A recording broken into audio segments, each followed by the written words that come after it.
Good morning, Shed from Shed All Over the Page. I want to bring up a topic. I don't know if they're still forcing people to work overtime at the fire department. It became very common under Gibbs. And that's back to that, what I discussed in the early videos, where they forced people to work 8 to 5 because of his terrible leadership. Well, when he became the chief of the department, people just left.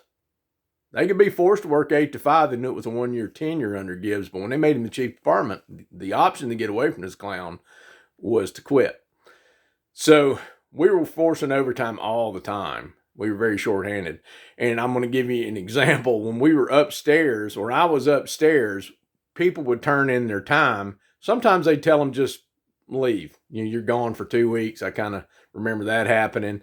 Or most of the time they'd just stay on the trucks till the last day and they were gone.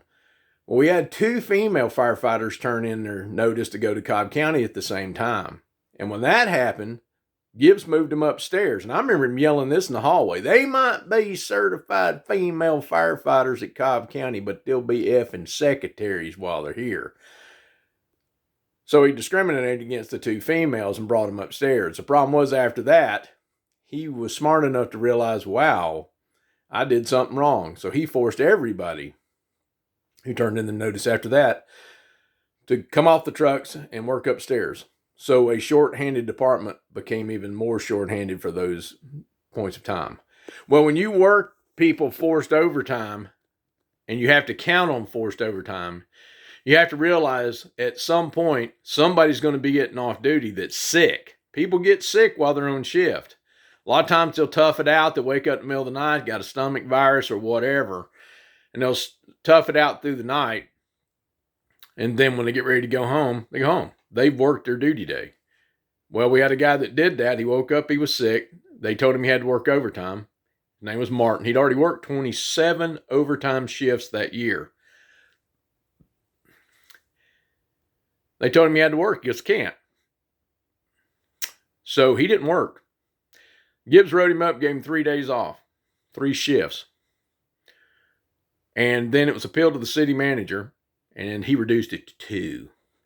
Then the union provided an attorney. We took them to court. Cobb County politics come involved, and they assign a former Marietta mayor, who's the judge over here the case, Flournoy.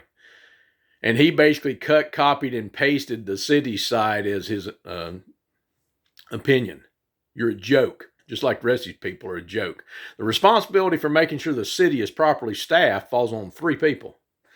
City manager, first off, then the HR director, and then what other department head. If you're not maintaining an effective workforce, that's on you 3 clowns. And here's the bad part.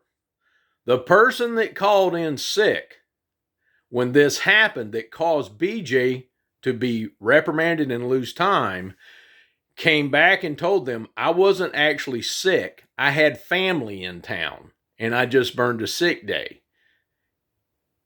They did nothing to him. He basically came to him and said, take my time. Give it to Martin. And they did nothing to him. Nothing whatsoever. Whitewashed it. Covered that crap up.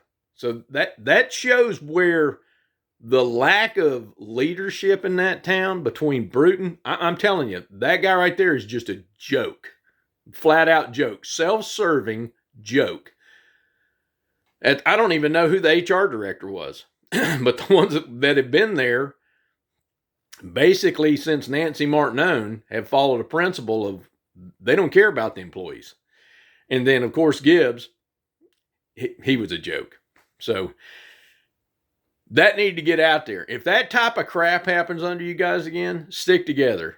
Go to a council meeting and tell them, this is on you, not on us. Y'all fix the problems or you can ride the trucks. Shed, off the page.